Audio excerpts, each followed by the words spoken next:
Breaking news from California. The city of Calabasas has confirmed NBA star Kobe Bryant has been killed in a helicopter crash. This is the scene from that crash, and police say all 9 people on board that helicopter were killed. And Bryant won 5 NBA titles. All of them were with his team, the Los Angeles Lakers. Well, I want to turn now to NBA player Enes Kanter. He is one of many voices reacting to the news of Kobe Bryant's death. Kanter plays for the Boston Celtics and joins us now via FaceTime. Enes, thank you so much for making time for us. You are one of the few people that we're going to speak to today who has actually met Kobe Bryant. Talk to us about that meeting with him. What was he like? I mean, first of all, first time I heard the news today, actually, I was hoping it was a fake news. And because I did not want to believe the news, and then once it got confirmed, you know, my heart just shattered like everybody's, you know, because Kobe Bryant did so much for this game on and off the court. And I remember first time meeting him in Turkey, actually, after I got drafted. I remember there was this big event. He came to Turkey, and you know, I sit down with him and talk to him, and actually give me. He told me about his experiences, and he gave me a lot of tips about NBA and how I should take care of my body and stuff. But I remember just watching him when I was a kid, 3, 4 a.m., waking up in the Turkey, and he was one of the biggest reasons that I wanted to become an NBA player. So now just hearing his news definitely shattered my heart. And I'm so sorry to hear that, you know, you were so deeply personally affected. But at the same time, I'm so moved that he personally meant so much to you, that he was part of the inspiration of you becoming a professional athlete. So let's talk about that a little bit. You're a young boy in Turkey. You've got dreams of becoming a professional athlete and moving to North America and living out this dream. And when you meet one of your idols, what's that moment like for little young Enes?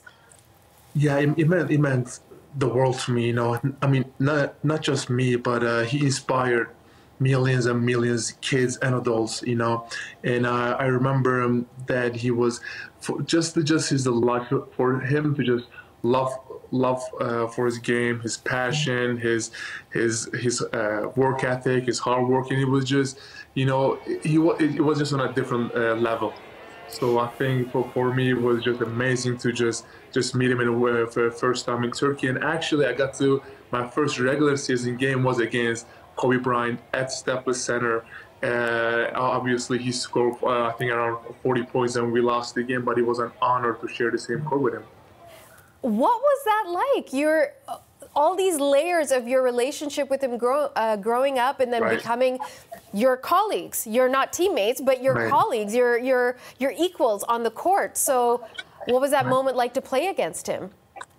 I mean, it was an honor, and I was so humbled to just go out there and share the same court with him, and I was like a dream came true, because I mean I grew up watching him, and you know, to just go out there and play against one of your idols, one of your heroes on and off the court was definitely meant a lot to me. As a 19-year-old kid, I was just speechless, and I remember my knees were shaking to just go out there. But did you want to beat him, Enes? Did you want to beat him during that game? Of course, for sure. But like, just to be out there with him, just that I can tell my, you know, my kids, my grandkids that, hey, my first regular season game ever was against Kobe Bryant. So it was definitely amazing.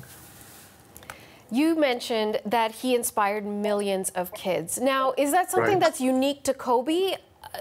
And if it is, what was unique about Kobe that inspired so many people? I mean, what he did on and off the court, he was more than a basketball player. What he did off the court, you know, he was always, you know, a charitable guy. He was always loved to give back to community and inspire millions. All the stuff he did off the court, NBA cares, all the hospitals he visited, all the, you know, the schools that, you know, he went, and it was just so amazing to see that he took the basketball in a different level and did so much for and taught us this is not just basketball. It should be more than basketball. It should be on and off the court. And talk to us about off the court. So what did he represent? Because we're hearing a lot today about his work ethic. Maybe he wasn't necessarily I mean, he was one of the best, but maybe if he wasn't the greatest of all time, we're hearing that he was the hardest working of all time. What did that represent off the court? I mean, I was, of course, it meant a lot. So because we are competitive, right? And we are always hearing that he always wakes up 3 a.m. to go to practice. And then all the players were like, why does he wake up 3, 4 a.m. to go to practice? But he was just, he didn't, I don't think any athlete in the world had the DNA he has, you know, because his work ethic, his hard working, his love for the game, his passion, you know, I think one thing, what made him so special is he made himself better and he made everybody else better around him. That's what made him really special. And I'm not just talking about the players or organization. I'm talking about the city. I'm talking about the whole state and whole country. So that's why he was very special. What are your teammates saying? Have you had a chance to speak to other professional basketball players and how they're reacting to the news? I mean, it was, they all lost words. I mean, I cannot describe you with words that how much it affected not just my teammates, the whole sports world, you know, because Kobe meant it was more than basketball. It was the whole sports world. It hit all the sports world. So that's why, I mean, my teammates, the coaches, the fans, everybody was just heartbroken. Again, you know, I'm so sorry because it is so personal for you and he meant so much to you. You mentioned during our conversation that you want to tell your kids and your grandkids that, hey, my first professional game, I played against my idol, Kobe Bryant. So now when you talk to your kids and your grandkids and all kids that you'll speak to, what are you going to tell them about Kobe? I will just tell them that, you know, what he did for the game on and off the court, his love for the game and what he represented, what he gave. He gave his whole heart. You know, it was just so much to whole world. You know, I'm just happy that I have a picture with him while I'm playing against him or I'm standing next to him, because it's definitely an even honor to stand next to that legend. Yeah, we're showing that picture of the two of you standing together. We've been showing it throughout the interview. Listen, Enes, I'm so sorry for how sad you're feeling. I'm so happy that you got to meet your idol, and I really, really want to say thank you so much for making time for us tonight. Thank you, guys. I appreciate it. Well, as you can see, Kobe Bryant's death is being felt deeply by the NBA community, including players and coaches. And here is an emotional Doc Rivers, coach of the LA Clippers. He had that DNA that very few athletes can ever have. You know, the Tiger Woods and the Michael Jordans. You know, it's funny. I was getting to know him more since he retired. You know, yeah, this is a tough one. I don't. I mean, we have to go play. I mean, the news is just so devastating for Vanessa and his family, and there's just so many people he touched, you know. And you know, it's looking at my young players and seeing how emotional they are. They didn't even know him, you know, and it just tells you how far his reach was. So, I mean, this is just shocking news for all of us. And sorry, I don't have a lot to say. I just can't. I have to go talk to a team before a game and tell them to play a game. The president and CEO of Basketball Canada is Glenn Grunwald. Now, he shared with us some of his thoughts on the life and legacy of Kobe Bryant. Well, it was a shock to me to have someone struck down really in the prime of his post-playing career. I was very much saddened to hear it that we lost one of the all-time greats from our sport. He was, as the previous commentator was saying, an incredibly passionate basketball player and an incredible hard worker that would accept nothing less than the ultimate effort from himself and his teammates. Well, he leaves you know, one of the all-time greats. Ironic that LeBron James just passed him for third on the all-time scoring list, but really a champion both in the NBA and also in international basketball. And he helped not only improved the value of the NBA, but he really helped grow the sport of basketball across the world. As was mentioned, he's so popular in China, but his participation in the Olympics and other international competition helped really grow the game and turn other countries and fans onto our sport. Obviously, the others that lost their lives today, I guess including his daughter, what a tragedy. But I felt that he was actually going to continue to do great things. There was mentioned already that he won an Oscar for a short film that he put together in 2018 about basketball and how important it was to him. But he was also doing a lot of good things, mentoring other athletes. I think he was a good father in terms of coaching his daughter's basketball teams. And I think he was approaching his post-playing career as aggressively and with a lot of passion like he did his basketball career. So I think he would have, we didn't see all that we could have seen from Kobe Bryant, and I would have liked to have seen what else he would have accomplished with his life. Let's get more reaction to Kobe Bryant's death. I want to turn now to Christian Rivas. Now, he writes about the LA Lakers for SB Nation, a sports news website, and he joins us now from Los Angeles. So, Christian, let me begin with the question that we're all asking one another, which is, what was your reaction when you heard the news about his death?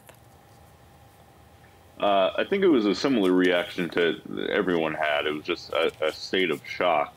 It wasn't like many deaths of celebrities in the past. When you look, you can point to things like sickness or, things of that nature. It really was just a tragic accident that nobody could have seen coming, especially not at the young age of 41 years old, and especially not somebody of Kobe's stature.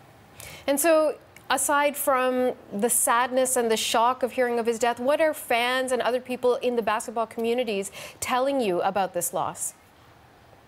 I think the biggest thing I've gathered today is just the amount of fans of Kobe Bryant that are in the NBA today. I mean, Kobe Bryant was drafted in 1996, which means most of these players that are 23, 24 years old grew up watching him and idolized him to a certain generation of players, many of which are playing in the NBA now, that Kobe Bryant was the closest thing to Michael Jordan that they had. So just a ton of players in the NBA community feeling like they lost a childhood hero, and to some that were closer to him, a family member they'd liken it to.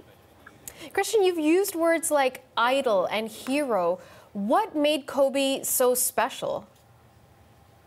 I think the thing most people point back to is his work ethic, and I think that's evident in not just the way he played basketball. Obviously, won 5 championships, a league MVP, an 18-time All-Star, did everything you could possibly accomplish as a basketball player. But even in his post-basketball career, as soon as he hung it up, he wanted to tackle new projects, and within a year of writing his first screenplay, he won an Oscar.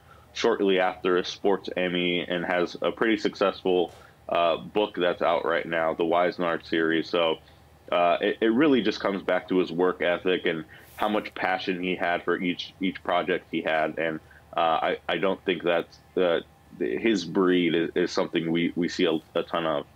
You know, as we're speaking to you, we're showing pictures, of course, of Kobe Bryant and all those legendary moments in his career, but we've also been showing pictures of that incredible crowd that's gathering outside the Staples Center where he played for so many years, played his home games.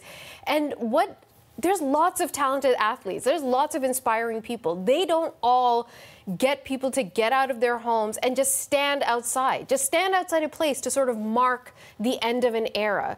So what is it that brought people together around this athlete? Right. I think a large part of it is how much time he spent in Los Angeles. 20 years is a long time. It's nearly half of his life. And as you alluded to earlier in the show, he did start playing at 18 years old. So he grew up with the city of Los Angeles. And I think a large part of it also has to do with what he accomplished here. I think playing in a big market like Los Angeles or New York, some players run away from that and aren't built for that, but Kobe Bryant was. He reveled in it, and not only did he enjoy the process, he delivered on his promise of bringing the Lakers championships, 5 during his 20-year career. And, people argue back and forth all day how much he contributed to them as compared to somebody like Shaquille O'Neal. But the one thing that is undeniable is that Kobe Bryant played a big part in the Lakers legacy brand that we know today. And his name will always be synonymous with the organization and most of all the city. Christian, have you heard anything regarding his wife, Vanessa, and family members? Because, of course, the news now is that not only did we lose Kobe Bryant, but Kobe's daughter, also one of his 4 daughters, was also on that helicopter with him, and she too died as a result. So any news, any word coming out from the family? No, not yet, but you can only imagine what they're going through. I mean, Vanessa Bryant met Kobe Bryant when she was 18 years old. And the most heartbreaking thing about all of this is that Kobe Bryant was just starting his post-retirement career, was being able to spend more time with his family and get involved in his oldest daughter, Gianna, the one that passed away tragically in her basketball career. She loved the game, wanted to be the next big thing in women's basketball, and with her talent, there's no doubt that she would have been. And in terms of his legacy, next year, 5 years, 10 years down the line, what do you think people will remember about him? I think people will remember him as one of the not just most talented basketball players to ever step on the court, but one of the most hardworking, because, I mean, some people are just born with talent, if you believe that. But if you work harder than somebody else, that's really what's going to put you over the top and put you in the conversation as one of the greatest of all time. And I think not just people in Los Angeles, but people all over the world view Kobe Bryant as one of the greatest basketball players of all time, and honestly, one of the greatest athletes of all time. You know, we don't have much time left, but I can't let you go, and I know people get upset when we bring this stuff up, especially as someone has lost their life, but when we talk about Kobe's legacy, you can't ignore some of the bad stuff. And one really bad thing as part of his life history is that he was accused of rape, and he was charged with sexual assault of a 19-year-old woman in Colorado. It got settled out of court, and he acknowledged that he did sleep with her, but he always denied that he raped her, and that fundamentally will always be part of the story. So how do people come to terms with the fact that they might admire the athlete and the talent, but at the same time, this man was accused of doing something very, very serious? Right, and I think that's a problem you run into a lot these days. The struggle of a complicated legacy, whether it's a Michael Jackson or Bill Cosby, but I think on days like today, people want to celebrate the person Kobe Bryant was. But I do think it is undeniable that, you know, the rape accusation is a part of his story, as unglamorous as it is. When journalists and writers talk about Kobe Bryant's legacy, that can't go just glossed over.